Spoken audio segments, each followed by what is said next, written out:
Okay. Yeah. Namaste. Dear Professor Sundar Sarukkai, founder of Barefoot Philosophers, and our distinguished speaker today, Dr. Gitesh Nirban, co-convener of the webinar series. Dear viewers interested in Mahabharata scholarship, I welcome you all to our webinar series on Mahabharata, initiated under the project Yoga Consciousness in Mahabharata and Bhagavad-Gita, the ethical value for societal and political well-being, which is taken up under the scheme for promotion of academic research and collaboration, SPARK, it's called, under MHRD, Ministry of Human Resource Development, which is now changed as Ministry of Education under Government of India. And our team includes Professor Vishwa Adluri, Professor of Philosophy from Hunter College, USA, and Dr. Joydeep Bagchi from Hindu University of America, Dr. Gitesh Nirban, colleague from Kamala Nehru College, and who is also hosting this program for us today, and me, Professor Bala, heading the Department of Philosophy at Delhi University, and we are supported by young research fellows in the project, Ms. Jayashree and Ms. Anmol, and we have an extended team of two scholars who are supporting us with their skills, Ms. Deepshika and Ms. Megha. As I have already mentioned, the title of the project that we have taken up is Yoga Consciousness in Mahabharata and Bhagavad Gita, the ethical value of societal and political well-being. And the project basically aims to build a new approach to yoga that combines theoretical and practical perspectives. It also attempts to or aims to understand yoga beyond a set of postures as an overarching term for salvic practices, and to see how it is embedded in social and political reality. And another very important aim of this project is to demonstrate how answers to question of right action at societal and political levels can be explored through the conception of yoga consciousness in Mahabharata and Bhagavad Gita that transcends sectarian and doctrinal boundaries to create a global system of thought and practice. And finally, another important aim of this project is to explicate the universal and philanthropic and humanitarian aspects of Hinduism as echoed in the text Mahabharata as it is available. To be specific, there are certain pointers that we have in this project. One is yoga consciousness as it is available in Mahabharata. The second one is ethical values of societal well-being, how ethical values are expounded and how do we get into them, which is termed as Lokasangraha. And the third important aspect is ethical value of political well-being. So these are the major concerns of the project. And the focused question that we would be dealing in this project is what is the right course of action and how to identify it. No, these questions are beyond any particular context, but they have to be posed only within the context. That is how agency becomes very important. Agency who is doing this action, who is owning this action, and that is where I believe all these weeks in the previous talks we had lectures on yoga consciousness specifically, and we also had talk on political well-being as it is available in Mahabharata, and we had talk on social well-being and specifically on Bhagavad Gita and Yoga Sutras, and we also had a talk on feminist reading of Mahabharata, and today we have a very interesting theme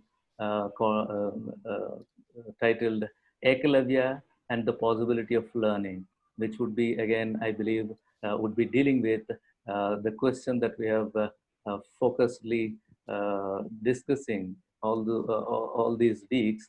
What is the right course of action and how do you determine the agency who is taking up this right course of action? And when it comes to Mahabharata, as we have already understood, the text is not just a text, but it is a living tradition in India. When you look at the text, though we find certain very prominent characters which are playing an influential role in the moment of the story, there are certain characters which are potentially, which have the capacity to change the course of action that we witness in the text. So such kind of very important and prominent and powerful characters are many that we find in Ekalavya. And in the present context of national education policy that has come up, it becomes very important. No, we are all trying to adapt to distant learning. And if we have to talk about distant learning, probably the first person that should come to our mind is Ekalavya, because what he has, I don't want to talk about distant teaching, but if we are talking about distant learning, definitely it is Ekalavya who comes to our mind and says that first you start looking at me, and only then you can go further. So the context of the pandemic, which has created this possibility of distance learning, makes the study of Ekalavya very prominent. And the other important aspect when it comes to Ekalavya is the kind of theory of learning that we can look at. Now, where do you place the agency? Do you place the agency in the teacher, or do you place the agency in the learner? And how do you look at the presences and absences of teacher and the student is very important, and which also have deeper insights to offer to us in the present contemporary pandemic context specifically. Most important one that we have to look at story of Ekalavya for deeper insights is autonomous learning. Learning on our own, which is very important, which is practiced by Ekalavya, and all these aspects, and also the obligation to Guru and obligation for Guru Dakshina. These are very important and intricate issues which we have to look at. And fortunately or unfortunately, there is a lot of deliberation that happened on the story from post-colonial and colonial perspectives and structural perspectives.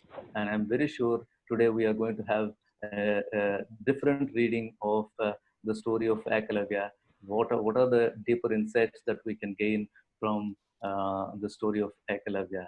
And fortunately, we have a wonderful scholar, one of the finest and the best minds of contemporary India, Professor Sundar Sarukkai, with us, who is known, who has been associated with philosophy of science initially, and his journey is from philosophy of science to philosophy for children. So this is how I look at his journey, which is very fascinating, and he has been encouraging and arguing for public philosophy on various platforms. We are fortunate to have him with us today, and thank you so much, Professor Sundar, for accepting our invitation. I now request Dr. Geetesh to formally introduce Dr. Sarukkai. Over to you, Dr. Geetesh. Thank you, Professor Pala. Good morning and namaskar to all. I also welcome you all to the 14th webinar under the ongoing project on yoga consciousness in Mahabharata and Bhagavad-Gita, an ethical ideal for social and political well-being. And for today, we have amongst us Professor Sundar Sarukkai. Before I go ahead with the formal introduction, I would like to request all our participants to keep their videos off and sound muted so that we can have a seamless flow of today's session also. Herein, I would like to even make a request. If you have some friends who are wanting to join us, please share the link of today's meeting, because we are unable to stream it on YouTube because of some technical issues. So that's a little kind of a favor that I need from the participants whose friends usually join us each time. Well, we are very honored to have amongst us a renowned name in the field of philosophy from India. Well, he's a known name, Professor Sundar Sarukkai, who's the founder of the Barefoot Philosophers Initiative. His work is primarily in the philosophy of natural and social sciences. He's the author of Translating the World, Science and Language, Philosophy of Symmetry, Indian Philosophy and Philosophy of Science, What is Science, and 2 books co-authored with Professor Gopal Guru. The Cracked Mirror, The Indian Debate on Experience and Theory, and most recently, the book that came out was Experience, Caste, and the Everyday Social. His book titled J.R.D. Tata and the Ethics of Philanthropy was published in July 2020. He's the co-chief editor of the Springer Handbook of Logical Thought in India, the series editor for the Science and Technology series, Rutledge and editorial advisory member of Leonardo as well as Mark. Professor Sarukkai has been a professor of philosophy at the National Institute of Advanced Studies till 2019, and he was the founder director of the Manipal Center for Philosophy and Humanities, where he set up an innovative interdisciplinary postgraduate program. He has been actively bringing philosophy to the public through his writings in the media. His forthcoming book, Philosophy for Children, will be published in English and other languages. We are so privileged to have you amongst us. And today, Professor Sarukkai is going to be delivering an address on a very interesting topic, as Professor Bala just explained to all of us, Ekalavya and the possibility of learning.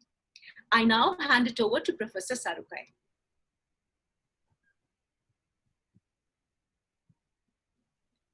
You will have to unmute yourself. Yeah. Yes. Thank you, Dr. Gitesh. Are you able to hear me? Okay, there's some connectivity problem. Yeah. Is it okay? Yeah. Is it better now? Yes. Okay. Thank you so much, Dr. Gitesh, and thank you, Professor Bala, for this invite. I'm really honored to be part of this Mahabharata. I'm not a scholar of Mahabharata, nor am I an Indologist, but it is impossible not to engage with the thematics of this text in whatever kind of work that you do, particularly given my recent engagement, or at least for the last few years, on ethics and looking at questions of ethics and the public, and in particular, the questions of ethics and education. The title of a piece which was published in a book, and my paper's title is the same. It's called, Ekalavya and the Possibility of Learning. It is published in this book titled Exploring Agency in the Mahabharata, which is a very interesting volume, which was edited by Professor Sibesh Bhattacharya, Vrinda Dalmia, and Gangeya Mukherjee. It was published in 2018 by Rutledge. So I'm just going to give you a flavor of the kind of questions I discuss in this particular chapter, and also to keep in mind that this chapter is in part of this larger text in which there were various other, as I said, extremely interesting pieces on exploring agency within the Mahabharata. So we were looking at questions of actors, agency, and so on. And in a sense, Professor Bala has already given a summary of what the basic paper is about, or at least some of the issues the paper deals with. I begin with a very basic comment about reading a text, and particularly reading Mahabharata as a text. And of course, in such a complex text like Mahabharata can be read in many different ways. And we often end up with kinds of debates on whether this is the right reading or whether that is the wrong reading, whether it's being really mentioned in Mahabharata, and who really said what stories and so on. So the text, the genesis of the text, the structure of the text, all of them are sufficiently very, very deeply complex. But I want to do a particular reading of this Ekalavya story, which interests me for two very important reasons. One, as Dr. Gitesh was mentioning, my work with Professor Gopal Guru in the last few years, which is both the books are primarily on philosophy of caste, and particularly on understanding is a very important book. So, if you are anywhere in engaging with the question of caste, you cannot escape Ekalavya. And the story of Ekalavya, influence of the image of Ekalavya the modern Indian imagination. And there are extremely important lessons which comes from our engagement with Ekalavya on that. So that was one aspect of it. The second aspect, which really naturally brings me to Ekalavya as a very important narrative within the Mahabharata, is has to do with my interest in education. So, as Dr. Giresh was saying, when I went to Manipal to set up the center, the interdisciplinary center in philosophy and humanities, and my own engagement with now with children as much as with other college students and so on, has primarily been to understand certain aspects of education, in particular processes of learning. How does one learn? Because as teachers, I'm sure all of us have struggled with this question of what is it to teach, what is it to be a teacher in today's digital world. And as Professor Bala mentioned, again, common connection, what I think is a common philosophical connection between the two, the story of Ekalavya and the education in COVID times, which I'll come down a little bit later. But so given my interest in both these questions of education, what does it mean to learn? What are the best processes of learning? And the ethics of being a teacher.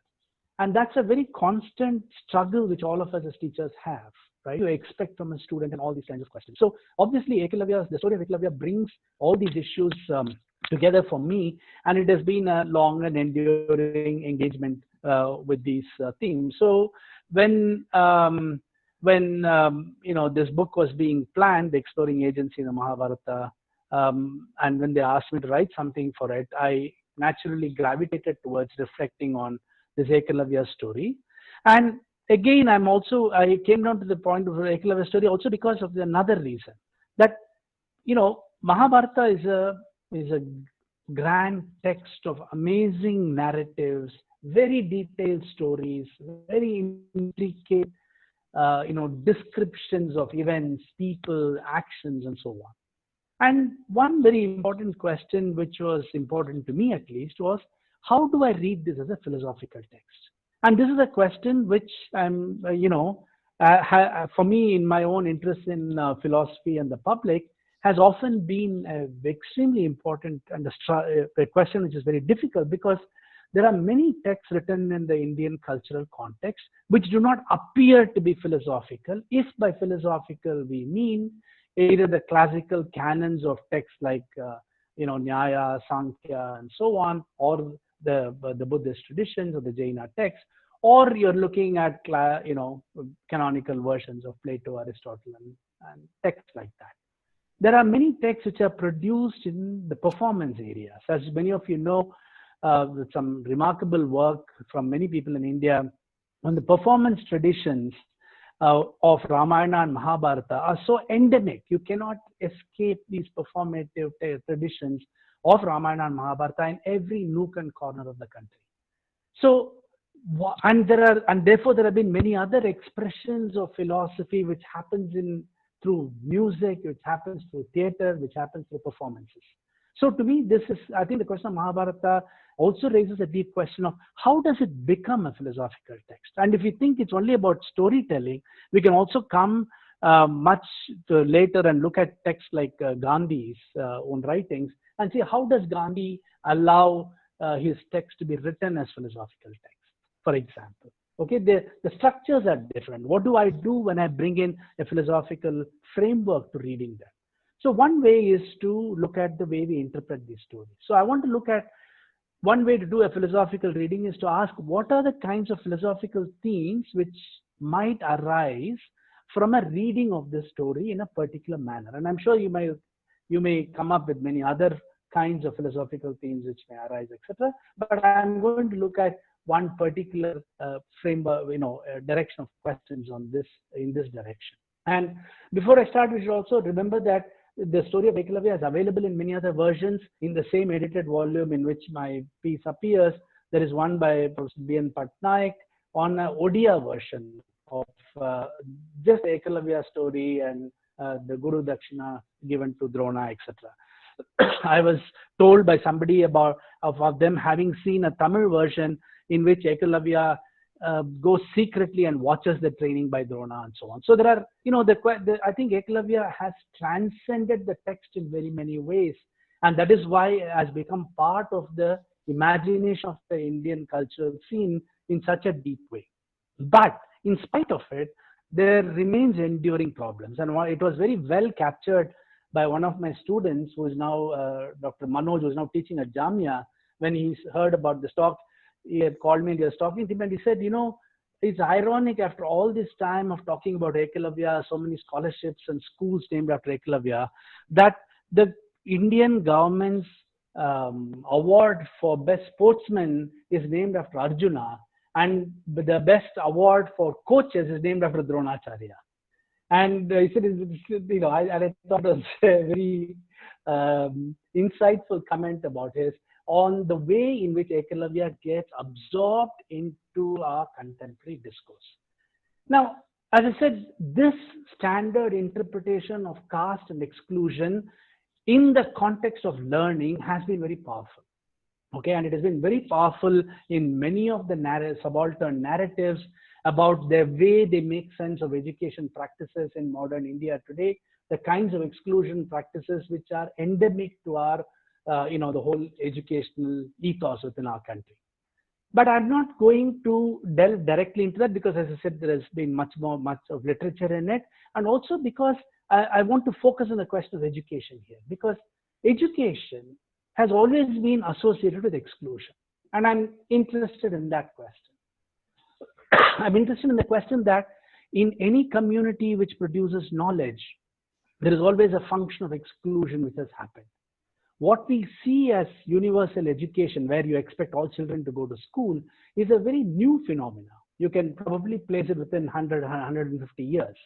Modern systems of education, moving towards education in which people who are not the privileged, belong to privileged class or feudal communities, etc., who could come into educational systems in the global context, including in the European context, it's anywhere between the 16th to the 19th century.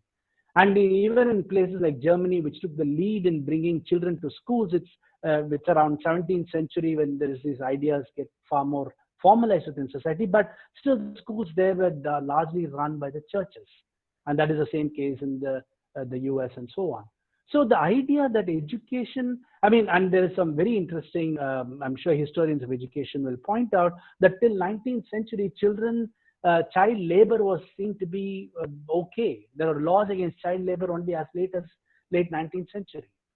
And the fact that children have to go to school and everybody has to go to school is something which all societies seem to have resisted.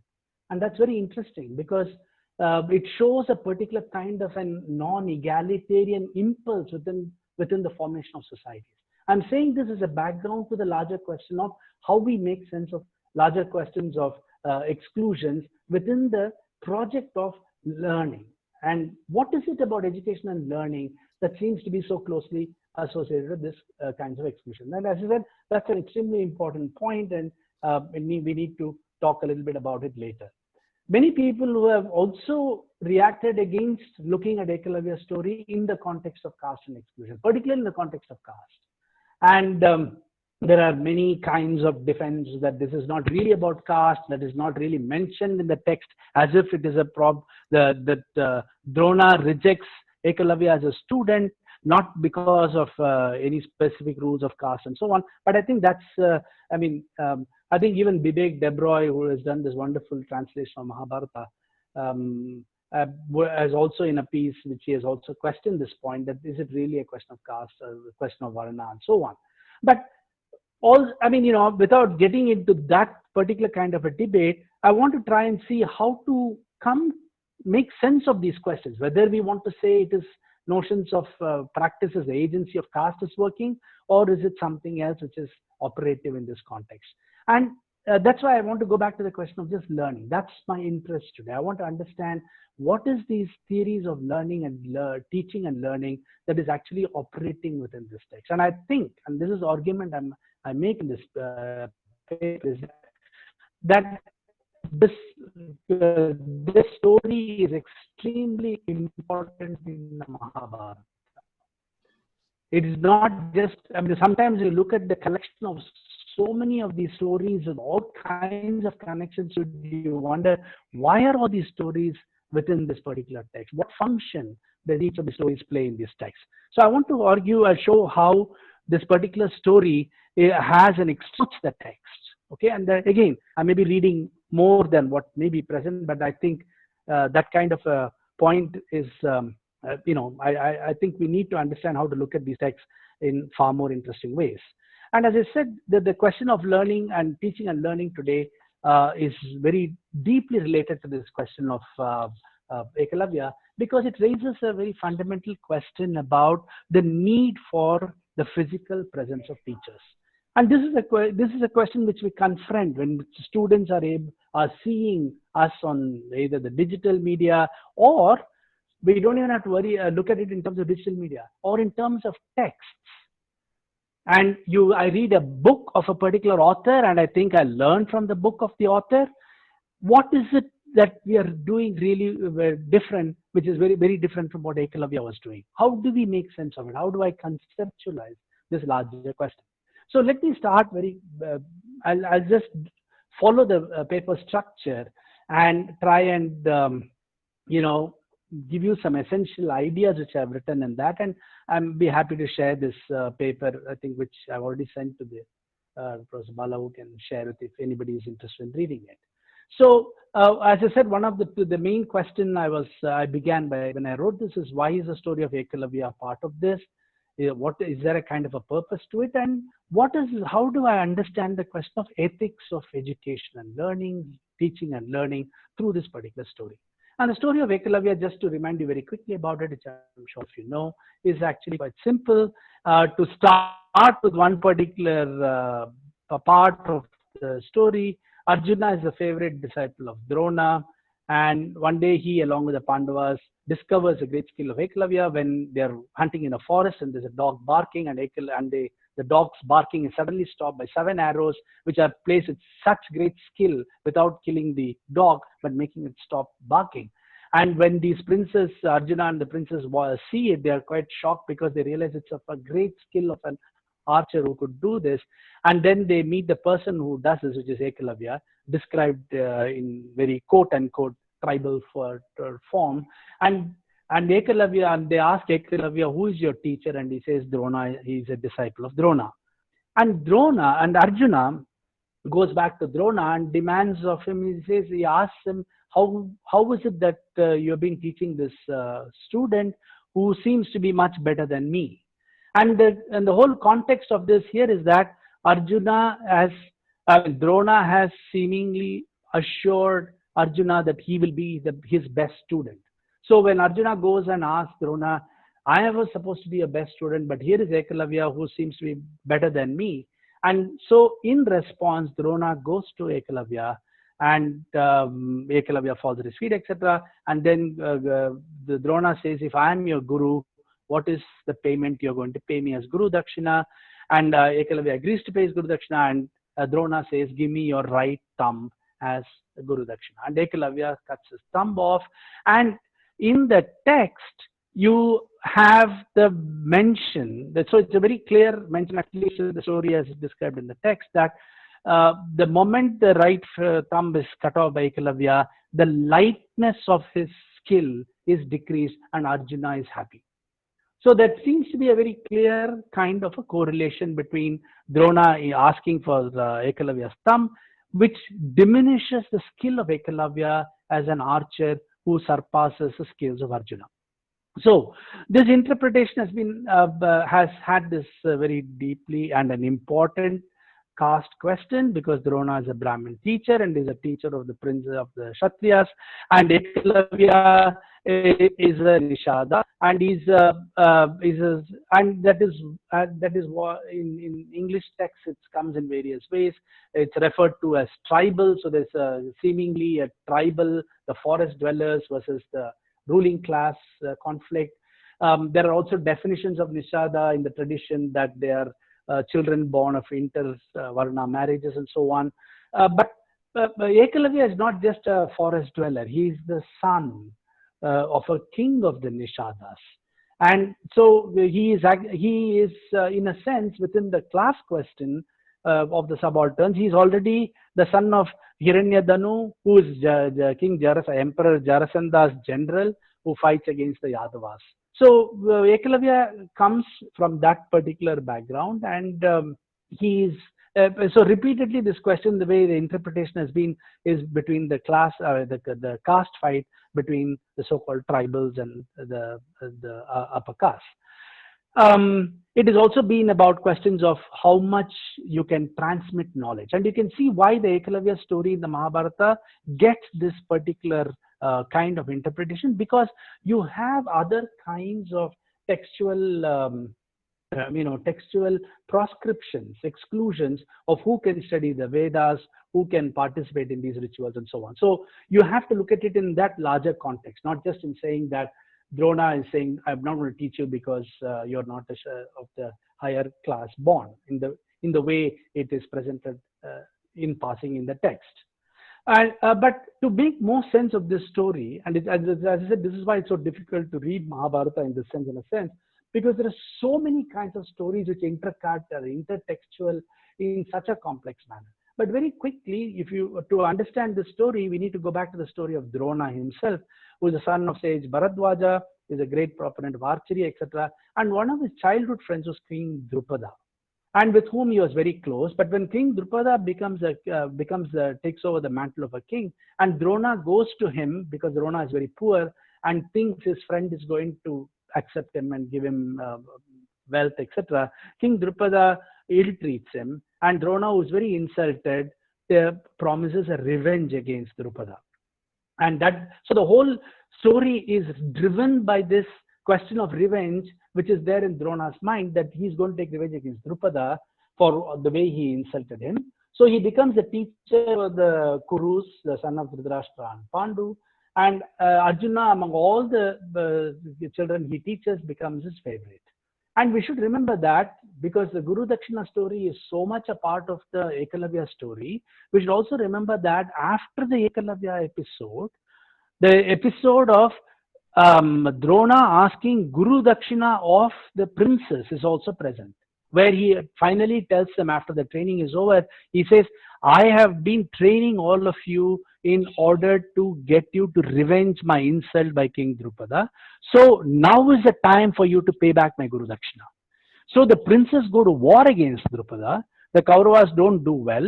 They come back lost in the war and frightened and so on.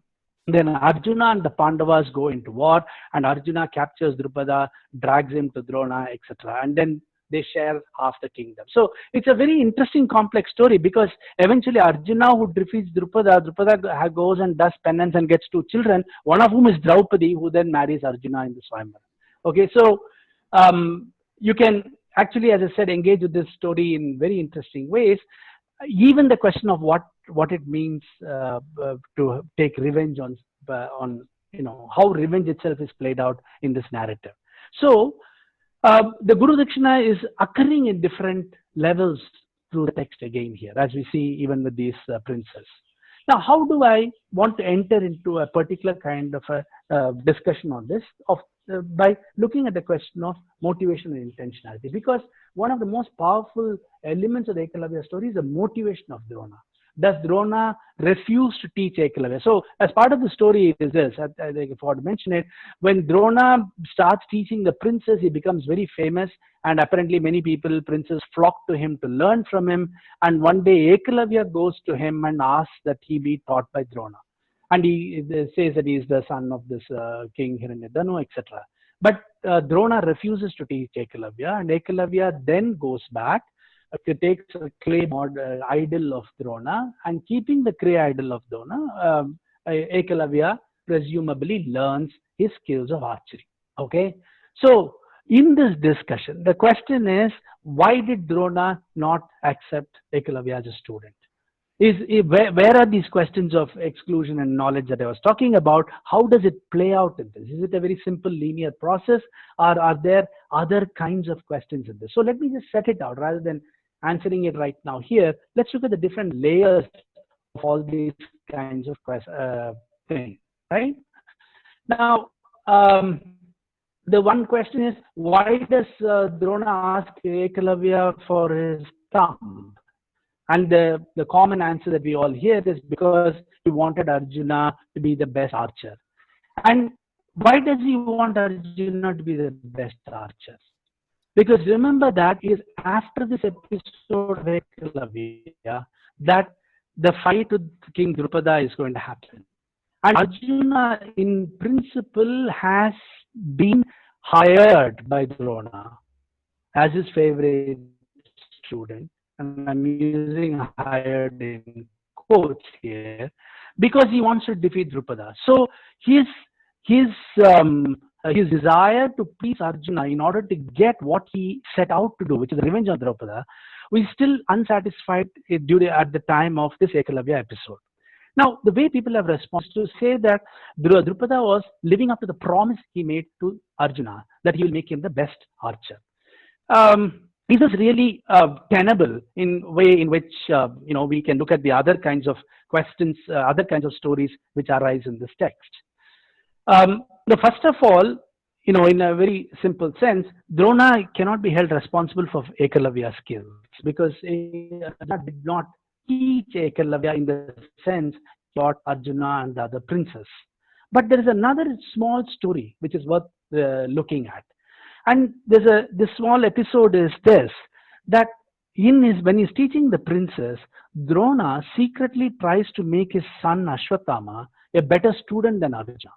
And there's a story where he says Drona wants his son to be better than all his other students, including Arjuna, because he sends all the princes to fill water in a jug and bring it back to him, but gives a broad, narrow-necked jug to everybody, but gives a broad-necked jug to his son, so that his son will come back earlier than the others, so that he could teach him other kinds of superior skills before the other princes come. But interestingly, in the same story, Arjuna comes to know of this, and what he does is, with using his, whatever skills and magic, he comes back at the same time as Ashwatthama, not allowing Drona to teach Ashwatthama more than he can teach Arjuna. And in this, I think this really questions the point that Ashwatthama was trying to live up to Drona was trying to live up to the promise of making Arjuna the best student of his, independent of others, because that is obviously not true in the case of the way he behaves with his son. And even in the context of for Drona, if you look at it from the context of Drona as the agent, when Arjuna as a student goes to him and asks him, how come there is this person who says he's a student who is far better than you? Drona could have just said that Ekalavya was not my student and that therefore I have not violated any promise. He could have done that, right? Because in accepting, when Arjuna comes to him and he knows Drona has not been taught by him, but when he is asking the Guru Dakshina, what is Drona doing? Drona, in accepting Ekalavya as a student, he is accepting the possibility that any person can claim to be a student of another by keeping their photo or by using their books, in our case, and so forth. What stops people from saying, if they said they read some of the books I have written, and then they come and tell me, oh, I have read all your books, I think you are my guru, and therefore I have. So they could say this, okay, but the question is, what is the ethical relationship in that context? What is my role how do I function as a teacher in this context? Because I could say, I was not your teacher, you have just read something which I have written, and yet you take me on. Because you see, the reason is because this is actually a very deep question, and I think that's why it's philosophically so rich to study this, primarily because it's about theories of action. And if there is something which Indian philosophies, the philosophical traditions are so much focused on and can contribute so much to, it is about understanding theories of action. Because here the question is not just about somebody reading my book and saying, I'm your student. Now, if they perform any action based on their assumption of being a student of mine, because they read my book, am I responsible for their actions? Okay, responsible, I mean positive, negative, there's not the point of a quality of responsibility. Am I responsible for somebody who, let's say, who reads my book on something, let's say philosophy of science, and then says, oh, I'm going to really go and I'm going to give up philosophy and go and do physics. Suppose somebody says that. Am I to be held responsible? And if you ask him, why did he do it? And she might say, well, because I read that book of his. So what is the relationship between performance of an action by somebody who is influenced by somebody versus that person's responsibility as a teacher? Now, suppose I was a teacher and I influenced the student to say, no, no, don't do this, go and do something else. Is there a difference between that state and a state in which I act based on a surrogate of mine? My text is a surrogate. My idol is a surrogate. What kind of response? How do we think about this? How do you philosophize and theorize about this question? I think that's an extremely interesting question this episode poses to us as readers of the Mahabharata, not because of Ekalavya, because of something far more deeper. Okay? And I will unravel it at the right moment. So there are other, it also raises another very important question about teaching and learning. So the claim that Drona has the capacity to make Arjuna the best warrior seems, to me as a student or a teacher, I find it very problematical. I do not want my teacher to tell me, I'll make you the best, whatever. Because, I think there is something within my own actions which contributes to my being best, whatever that best means. The teacher can only do the best teaching. The teacher cannot promise or guarantee the student that the student will be the best student. The teacher can guarantee the student, I'll give you the most marks. Independent of how the student does, we can do that. It's very unethical, but let's say that's the most we can do. I cannot promise on somebody's action. I can promise on something what I can do. So this raises very interesting questions about, what is it that, how do we understand this function of teaching, learning, which is happening here? So let's then look at how one could look at it. So I want to look at Broadbeck's very interesting piece on analyzing Mahabharata structurally. And he analyzes the Ekalavya story structurally. As I said, it's very interesting because it tells us another way of reading this text, okay? And there are things which are interesting in it, and you might agree with something you may not, but that's part of everything. I'm sure you agree with a little bit of what I say, and maybe you disagree with much of what I'm going to say. But let's look at what Broadbeck says. Broadbeck's argument is Ekalavya's story is structurally about promises. So he's analyzing this way in which the text is structurally broken up, and he discovers there are and he discovers that he first points out that, quote, there's an intricate network of promises governing the action related to the Ekalavya episode. A network of promises. And there are 4 promises that he isolates. And these promises, in his words, form a concentric ring. A nested set of promises. The 4 promises are related to 4 agents. One is Drupada. Drupada's promise to the Drupada, Arjuna, Drona, and Ekalavya. So there are these 4 promises which functions within this. And what are those promises? Drupada promises sharing of the kingdom with Drona. Arjuna promises Drona to help him defeat Drupada. And Drona promises Arjuna that he'll be the best archer.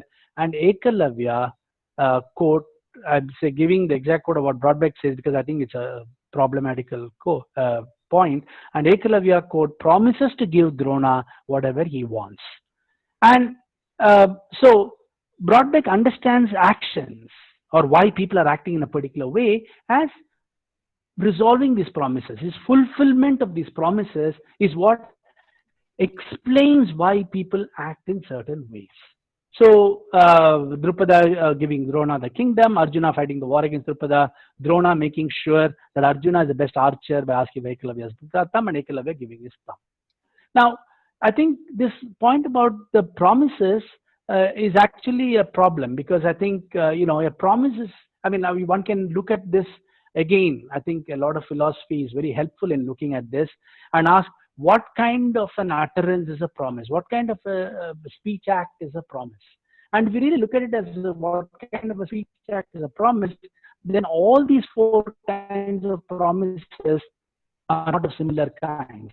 Because I would argue that the promises is related to a postponed action. A promise is actually a promise of things to come, of action that will occur. I promise to give you, if I'm going to do something, if I give you a glass of water, I'm going to tell you, by giving a glass of water, there is no promise that I need to make. Spontaneous action. And spontaneous action is not a result of a promise which is then being kept. So I bring this question of spontaneous action. We won't have time to discuss it here, but in connecting it to a very important ethical way of understanding this question of what Ekalavya does through spontaneous ethical theories, the ethics of spontaneous action, which is a very fascinating field in itself. And I'm sure many of you are aware of how one could look at that. So a promise is always captures a gap between stated intention and the eventual doing of it. So there are at least two promises which are a bit of a problem in this, and both have to do with the questions of education and process of learning. Drona cannot promise that Arjuna will be the best archer. He can promise that he can teach him to be the best archer, but he cannot promise him that he will be the best archer, because it raises this very interesting philosophical question of a point that I cannot promise on behalf of somebody else's action. And it's really about trying to understand what action is. And similarly, Ekalavya,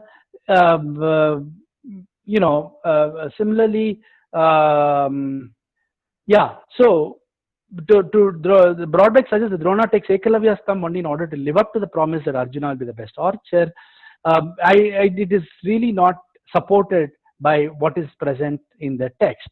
The reason why I am saying this is that the way in which you use the word promise is very limited. It's a very particular understanding.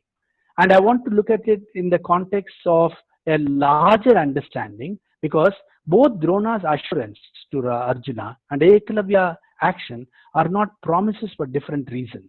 In the former case, Drona is speaking as a teacher, and in the latter case, Ekalavya is not making a promise because he will give whatever Drona wants as Guru Dakshina.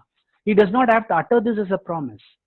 So, in fact, Ekalavya cannot make a promise to Drona to pay his Guru Dakshina. And it's, I think what this is, why I'm nitpicking over here, is just to point out that we need a different set of structures to make sense of what is happening here. Okay? When Ekalavya is not making a promise, but what he is doing is he's waiting for Drona to ask for Guru Dakshina, because that is the only way of legitimizing his role as Drona's student. And therefore, the theme which interests me in this here is, how does one become a student and how does one become a teacher? And I think those are questions which are as relevant today as it is before. Today we become teachers because we belong to institutions which do the job of teaching. However, this affiliation is not enough to be a teacher, and all the narratives about teachers is about the impossibility of saying you're a true teacher just because you're an institution or you have a job which is called as a teacher. There are teachers who have jobs as teachers who are not seen by the student to be teachers.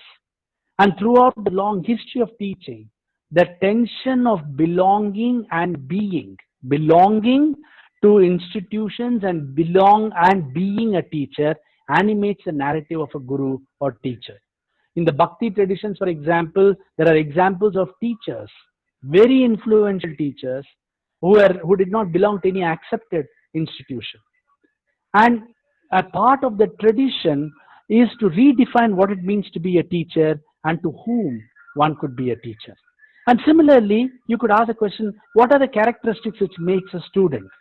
And the case of Ekalavya shows remarkably well one characteristic of the others. The tragedy of his case is that what makes him a genuine student is not his skill in archery, but only Drona's acceptance of Guru Dakshina.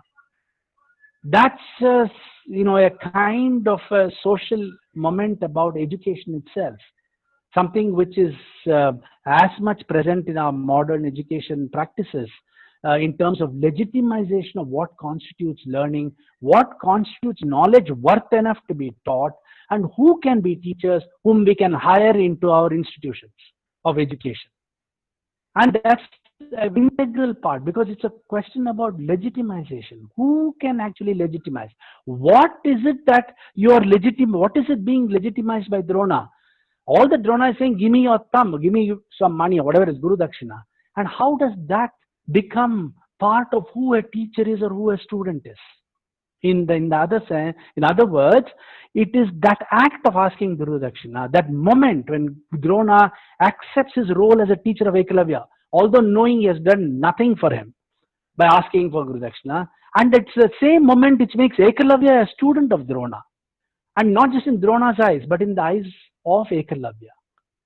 So what is this action which he is doing? So here, of course, we have to come back to the central question of the question of action, which is related to all this. And the question of action, which I think we need to really look at here, is the act of teaching. And why is there a central, fundamental tension in this point? Because Drona does not act like a teacher to Ekalavya. He does not even know of his existence. And even Ekalavya knows that Drona is not the same kind of teacher to him as he is to the other princes, to Arjuna and others. So there's a clay image of Drona serves as teacher for Ekalavya. For Drona, the substitution of himself, of Drona as a teacher by a clay image, is what completely negates his role as a teacher. Okay, and remember, this is such an important point. Okay, it is on the point of what constitutes a teacher. And I don't want to read too much into it, but just for a little bit, not fully serious, but semi-serious, we should remember that many of our universities today would like teachers as clay models. They don't want live teachers who can speak, who can disagree, who can dissent, who can say things. What you would prefer is that you take somebody who can be a model, preferably a model which doesn't speak, put it in front of your class, and all the students can sit there and at the end of it get a degree and get on with their lives. The substitute, and for a teacher, if somebody is going to tell me, for example, let me give you a very good instance, which is a very contemporary instance. I was in a curriculum committee of one national institute, very well funded government institute, and I was trying to tell them I was part of the curriculum to teach philosophy of science, to introduce philosophy of science to the students and so on as a course. And for the first year and two, I went there to teach that so that they know why we should teach it and so on. And after that, in the second or third meeting of the curriculum committee, the faculty of that institute were also there with me. And one of them said, you have to come every time to teach this. Why don't you just give us your PowerPoint and we'll teach your subject, And this is, of course, you should remember it is in the context of science versus humanities, right? Which is a big problem all over India. So this person was a chemistry professor, and he said, "No, I can go and teach you. Send me a PowerPoint, I can teach your thing." So the only way I could respond to him was to say, I would also love to teach chemistry. Please send me your PowerPoints and let me go teach chemistry. The point is, the PowerPoint can become my clay idol. Let's say, this is what this guy is going to come and they're going to teach a particular subject through my PowerPoint. But why would I get upset? If I do really get upset at it, it's because you have negated the most important aspect of a teacher, and that is the presence of the teacher in every act of teaching. And what does presence of the teacher mean? And that's why I'm saying it's such a philosophically beautiful episode to really reflect upon and think about. What is this presence of a teacher in every act of teaching?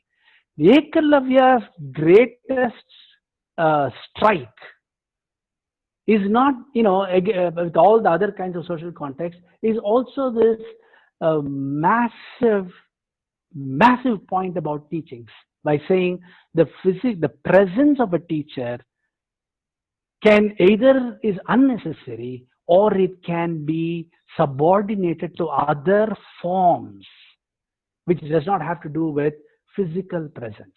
So actually what it implies is that the notion of presence that you can find, and remember that presence is not just about teaching.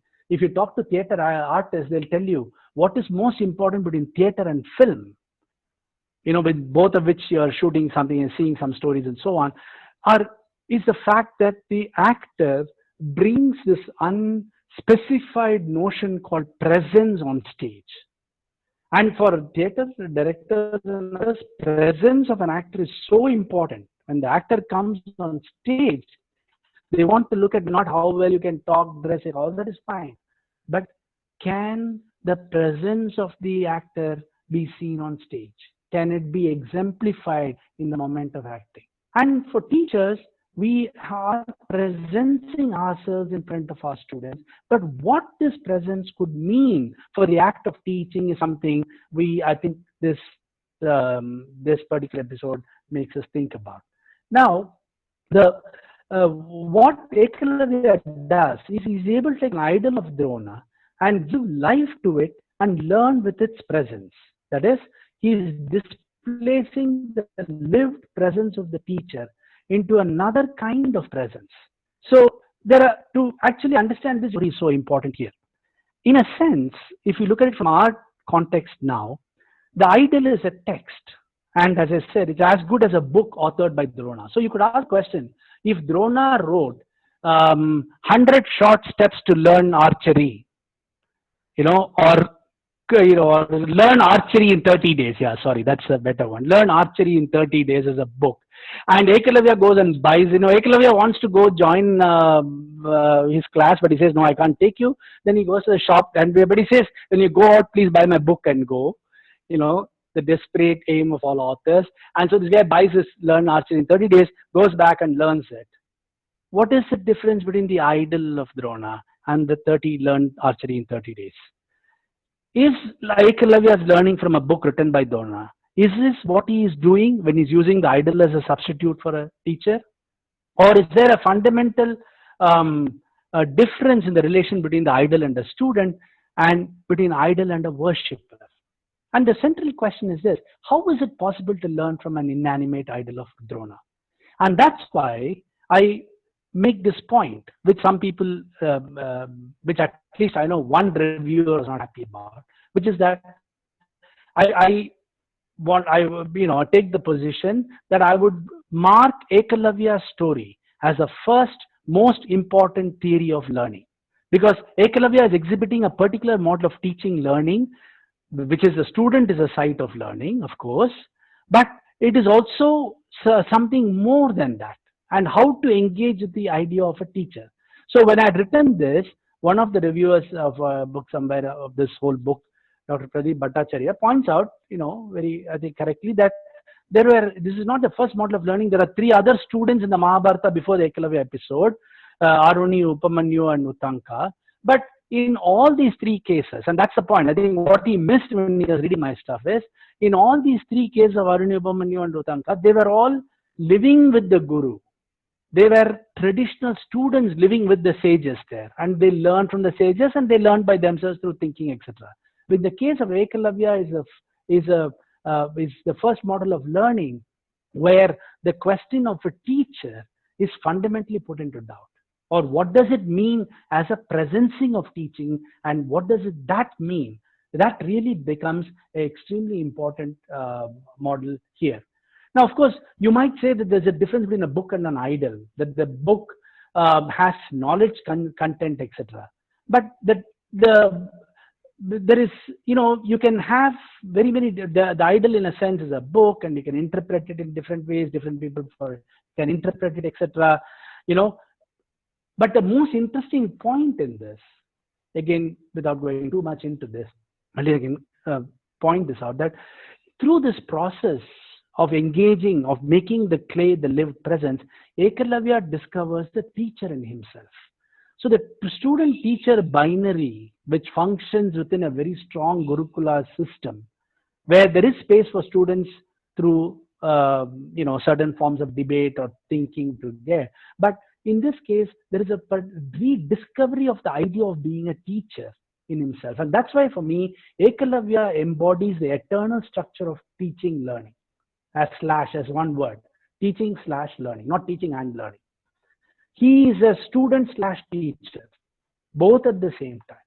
And he is an allegorical figure for education itself, because he captures the tension in the process of education between presence / absence, teaching / learning, teacher / student, text / truth, representation / real, and so on. So Therefore, the story of Ekalavya seen from this allegorical perspective of education actually makes us understand why it is so important to Mahabharata. And that is the argument for this is as follows, right? That the presence of teachers is essential to Mahabharata. I think you cannot do Indian philosophy without understanding the very important role of teaching, learning, important role of teachers in it throughout. Okay. Now, the Mahabharata as a text itself is a medium for teaching various truths about human nature. The Mahabharata as a text is functioning not as a collection of short stories, and then you put it in for the Booker competition and so on. It's actually a pedagogical function. It teaches us stories through this particular medium of telling all these stories.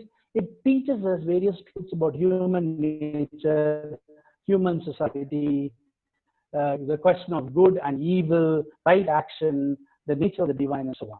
And if you look at it, that all of us as readers function like Ekalavyas. And the book of Mahabharata is like the clay idol. Because we do not have the presence of the sages. None of them are present before me. Drona is not present, Bhishma is not present. And of course, Krishna is not present. I mean, none of them are present before me. But what we have, they are our teachers because we learn from them through this book. We have to make do with the text. Ekalavya's success in learning really manifests the final hope of learning, which is even in the absence of the teacher, we will learn. If this story is not present in this text, that's a claim I make. I may be wrong, and I'm sure many of you may want to jump at me for saying this, but let me say it. I've already said it in this paper, so I may as well say it again. If this story is not present in this text, then it would be impossible to believe that we could ever learn anything from the Mahabharata. Learning for us from the Mahabharata, the model of learning. Suppose somebody asks you, how do you learn Mahabharata the lessons of life? How do you learn from lessons of morality from it? By reading all these stories, what is the process of learning for us as readers? Right? Now, the process of reading and learning for us is very similar to what how Ekalavya is going to learn from this non-lived presence of Drona before him. Because the book is indifferent to each of us as students. The book is like the clay idol. It doesn't care whether I'm reading it correctly, who am I, what am I looking at, etc. And there is a cost that this book inflicts on us, the price we pay for acquiring it, the time. We have spent a Guru Dakshina already in acquiring the text. So there is a particular processes, levels of learning that is encoded within this story of Ekalavya. Stories in the Mahabharata are like the clay idols of Drona. They are supposed to be our teachers. They are supposed to teach us the skills of moral action and so on. And we learn this through their idolic representation in stories. These stories are idols which are not iconic in character. So I make an argument that we accept these stories as our guru, not the people in them as our guru, because that's the process of learning, right? And since these, we act as if we are learning under and through them. And the point I'm making is this is the only way under which any notion of learning, especially moral learning in a tradition, is possible. And the Ekalavya story reminds us that if and when these gurus come to us in their full presence, we should be ready to pay a price for any matter. And remember, there is a very important price. A great analogy for that is Bhagavad-Gita, when Krishna was been masquerading as a man, as a charioteer for Arjuna. When Arjuna is filled with doubts on the eve of the battle and does not want to fight, then this Krishna shows his real form, right?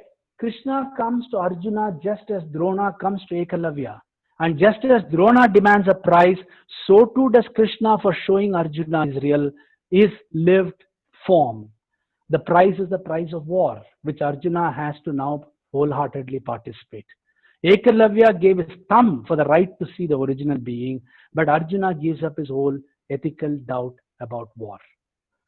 And all I'm trying to point out here is that in the presence of the Guru, what you gift is incomparable to the cost of appearance. And this is again a very deep question about presence and absence. What would I give to have an opportunity to see somebody who has been lost to me? What would any of us give for that? What would we give up for having that opportunity again? This theme of recovering presence from what has become absent, I would suggest, is another recurring theme, not only in the Mahabharata, but in various literary traditions around this text. And I think Ekalavya's story, would have been is a famous model which exemplifies this theme. And the question of the thumb, etc., becomes extremely, again, we can go much into it. But, one thing which Drona could have done to Ekalavya is to tell him, I don't want you to fight anymore. And Drona and Ekalavya would have done it.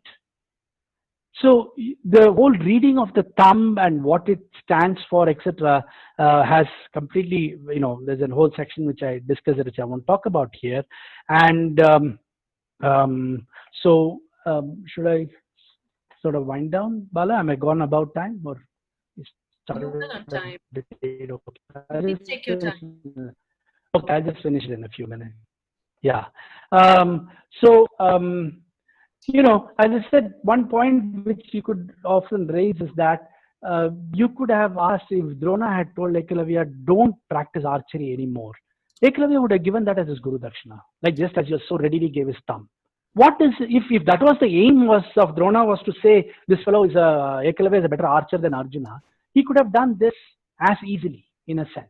So it says a lot about Drona, the fact that he wants a thumb and not this stuff. And what is very interesting is, after all this, Ekalavya does not, in Mahabharata, he comes back sporadically in different ways, and he's still fighting archery. He's still a great warrior.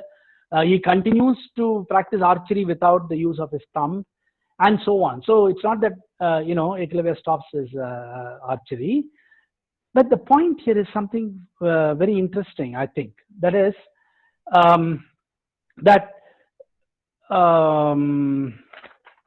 okay, let me just make sure that.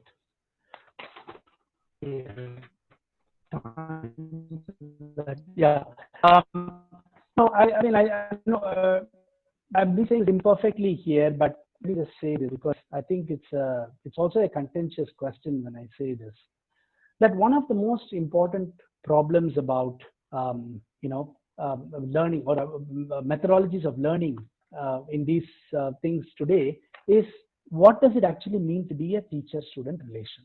And within this particular traditions, this repeatedly comes in various ways. So let me give you one interpretation of him asking for the ego, and I'll just take 2-3 minutes and stop here, okay? Ekalavya, as I said, is still fighting wars. He could not have been as good as Arjuna, not because of his personal skill, but because of his social position. And that's why the question of education social position is so extremely important. And that cannot be removed from, even if we do this kind of a philosophical engagement with it. His social position would have meant he's not a serious contender for the power of Arjuna. But Drona, in asking for the dissolution of Ekalavya's thumb, in asking for the thumb, he's actually asking for the dissolution of Ekalavya's ego into his own. In doing this, he's also presaging what's going to happen in the Bhagavad-Gita. And it's true of all Hindu traditional practices, both in theology, philosophy, and religious practices. One central metaphor which captures these particular practices, which is that the devotee, and in terms of religious practices, the relationship between the devotee and the divine is often described in terms of dissolution of ourselves. And the classic metaphor for this is the river merging into the ocean. A very sustained image of what bhakti means, of what the relationship between the divine and the individual is. The removal of the thumb is akin to the dissolution of a student into the teacher, and it is not an accident that again narratives right from the Gurukula traditions to the very famous traditions of teacher-student relationship is about the removal of the ego, the dissolution of the self of a student within that of the teacher. A Hindustani musician was once telling me that he cannot teach the mechanics of teach students the mechanics of singing. And he said, My students have to be with him, watching him live a life. Teaching music was a way for the student to merge into his thinking process. Not just about music, but about all his other actions. And the potential merging of the selves is a very important question. It is as much a narrative of the Guru Shishya tradition. And it is this which is also a major problem in questions of education today. Because, that there are, it raises very deep problems about what is the very different contexts. How do we engage with the question of exclusion, which seems endemic to the nature of knowledge and teaching and education? How does one break that bonds? And I can see that happening repeatedly even today. For example, when this COVID thing is happening and people are many people, children in Bangalore are using these laptops for the online class, smartphones and so on. Near my house, there's a colony of people who are all, daily laborers or housemates here and so on. And there are many children who have been going to various schools around this area. After this thing started, where people will have to, learn through this medium, I just heard about it last week that one of the persons, the mothers who was there, told me that all the teachers in that colony have stopped going to school. They don't subscribe to this online platform because she said there is nothing they are able to get in the absence of a teacher. And that complete erasure of that engagement has really made it such a difficult problem. So many of them are now going to lose 1 year. And what I'm saying this is that how do we look at these kinds of questions about the nature of learning, the larger processes of what I teach and who learns, how they learn, how I teach, etc., with in the contemporary context. So I'm not saying, therefore, that I don't think anybody would say that you read texts like Mahabharata or earlier, any old text, whether it's Aristotle, Plato, or Nyaya, or Nagarjuna, and so on, or Mahabharata, as if they are going to tell us how I should be, how it gives me a framework for understanding educational practices today. No. And that's why I'm saying, when you read this with philosophical framework on these stories, to discover the deep philosophical questions which are present in it, we can find that there are very similar and very deep questions about education that arise, that struggle within these texts is about that. And in fact, and I'll stop with this point, that the greatest struggle which is embodied in this text, like in any text, any book in the world, is I think I can learn from a teacher. What does it mean for me to learn from a book? That's all. So people who say that today we have reduced education to just knowledge and information and content in text, or in philosophy we say people have reduced all of philosophical thinking to what other people have said and so on, we are only asking that question. What is it that you do? How is it that you take text and learn from it? How does a text function as a teacher? And how important is the medium of a teacher between the text and the student? And now, whether it is in Ekalavya's time or today's policies across both social and political policies, teachers are not really necessary. Because let's face it, teachers are not only, we can all be displaced and removed and replaced with, taped talks and some PowerPoints, etc., which they can put on behalf of us. It's for the students to recover the presence of the teacher. It is for the students to ask us, show me the teacher. It's for the students to recognize that the book cannot do what a teacher can do. Well, I may be very biased because, anyway, now I'm not a teacher in the formal sense, so I don't have to worry about it. But all of you are teachers should worry about it. And you might want to ask the students to say the importance of being a teacher is extremely something which I think Ekalavya's episode keeps reminding us. And Mahabharata as a text keeps reminding us, how are you going to learn from me? That's a question which the text is going to pose to us. Thank you. Thank you, Sundar, for this wonderful explorative analysis, I would say. No? It's a conceptual analysis of theory of action with which you began. And the theory of action is located within the process of learning and teaching, and then reaching out to the story of Ekalavya and analyzing the story as it is available to us, and trying to explain us how theory of action, how one gets motivated to act through the words of the teacher, and through reading a text, and through trying to understand the characters of the text. No? Basically, any text for that matter has a perlocutionary power, which means it instigates or it moves forward the individual who is reading to act. Otherwise, you need not have dharmashastras, no? Or whatever ethical text that you are talking about. They basically induce the individual to act in a certain way. So that perlocutionary act of the text is very important.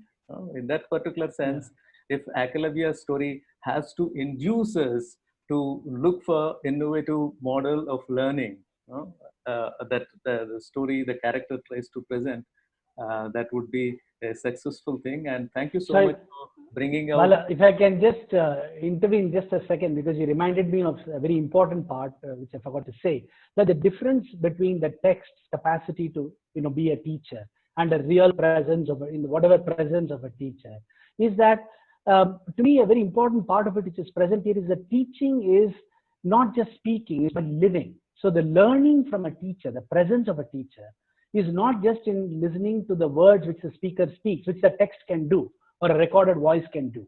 But that's part of the very important reason of the Gurukula system or of other kinds of education models, where teacher is a model for action, not just a communicator of knowledge or information. And the best example in that I see is Gandhi as a teacher, which means what he utters has to be commensurate with how you act. And today, if there is a biggest crisis in a teaching fraternity, is the fact that we have all become speaking machines rather than acting machines, where students have, the question we are asking is, how do students look at me as a teacher and get inspired on how to live my life along with learning what the teacher is going to say, right? That ethical pressure on being a teacher is different from just a pressure of just being a reporter of knowledge from one place to another. And I think that essential presence, the matching of actions and words, is really a central core of this, what I meant as a sharing the self. If not the dissolution, teacher as sharing the self, like in the case of music, is this kind of teaching by living, and where there's a matching of action and words, which is, I think, even today, you can see this. That's why people like Gandhi and Ambedkar, etc., are great teachers, because not just because of what they spoke, but through actions and speech that you find that felicity in them. Yeah. Sorry, thank you so much for that. Basically trying to look at the question of the role of a teacher. Even if the teacher is present in front of you, the role of a teacher in making a promise, saying that I can make the best. There are certain limitations of the teacher as well, which we try to transcend and try to make larger climbs of our own capacity to make the student to be the best. A best is possible, but the best. That louder climb that Drona tries to make, the limitations of a teacher is very well pointed out, and which is very important to all of us. In the similar way, the place of a student, in the sense that what a student can learn is not necessarily dependent on what teacher can teach. It's way beyond that. Ekalavya transcends that limitation, which is very important, and that is where the teacher is basically decided by the student. That's what you are trying to say. Teacher, whom should be taken as teacher by the student, would be decided by the student himself. Though he may be sitting in the classroom, he may be some of our teachers would complain, saying that he's looking at the mobile and trying to Google something. But basically, he's trying to decide who would be his teacher at that particular point of time in the moment, like whether the teacher is the physical teacher in front of him, or whether the teacher is a text which is in front of him, or the teacher is his own self. These are the three models that we find So the teaching learning is not necessarily related to only the contextual. Modern education system decides that teaching and learning is possible only in a context, no restricted context. It's like a laboratory, but as you're rightly pointing out, if you're looking at the action, role model kind of a teaching, then that is beyond this context bound kind of modern education system, what it's trying to tell us. Thank you so much for those very innovative thoughts, and basically trying to take the story. Thank you, Professor Bala. Thank you, Professor Sarukkai. I think it's been a very enlightening session for all of us. Professor Sarukkai's address on Ekalavya and the possibility of learning reiterates the fact that so many sub-narratives within the larger narrative of epic Mahabharata have immense to offer, to reflect upon and philosophize for the larger well-being even in the 21st century. So with this focus on ethics of teaching and learning, as well as a model of education through the interpretation of Ekalavya's narrative, Professor Sarukkai has given a novel perspective in light of educational philosophy, as well as shed light on duty and action-oriented vision for teachers. In his address, he has even given voice to the hidden meaning, the inherent meaning to the narrative of Ekalavya, a deeper, contextual, contemporary, and very philosophical. Aptly pointed out, Professor Sarukkai, that it is not just about learning from the teacher, but that a teacher has to emerge as a model of action. Thank you for this brilliant message, most awaited message, I think, for most of us in this profession, especially in light of the recent day that we all celebrated as Teachers' Day. Ekalavya's narrative, as you pointed out, yes, it's a model of learning, and we can conclude today's webinar carrying forward with us the message that we may not necessarily have a teacher in person for Mahabharata, thus we have to inevitably be like Ekalavya while reading off the text as well as learning from Mahabharata. On behalf of everyone here, all the participants, Professor Bala, the Department of Philosophy, University of Delhi, our team members consisting of Jayashree, Anmol, Megha, Deepshika, myself, and Kamala Nehru College, University of Delhi, I take this opportunity to thank you for being with us, to have shed light on a topic of importance, not just in our country, but world over. Thank you, Professor Sarukkai, and we look forward to receiving support from you on consistent basis, not only for this project, but for many more activities ahead. I now would like to thank all our participants for their consistent support for organizing these webinars. I request all of you to share our social media handles on all possible groups. It is your enthusiastic participation which actually encourages us to reach out to you almost every Saturday. And I would like to share with all of you that today is the 14th webinar that we are having with Professor Sarukkai being the eminent speaker.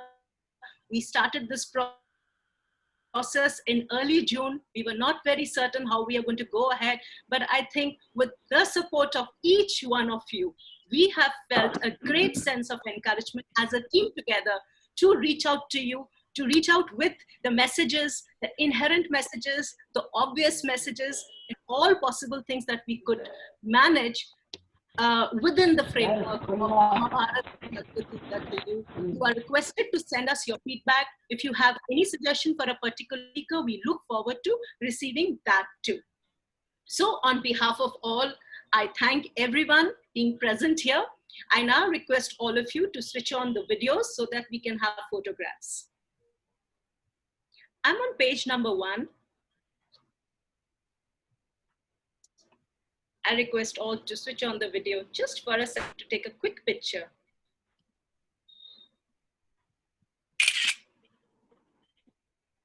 Page number 2. Our participants on page number 2, you're requested to switch on your videos just for a second.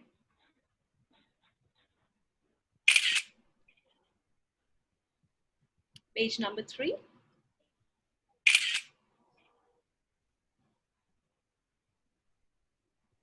I'm back on page number 1.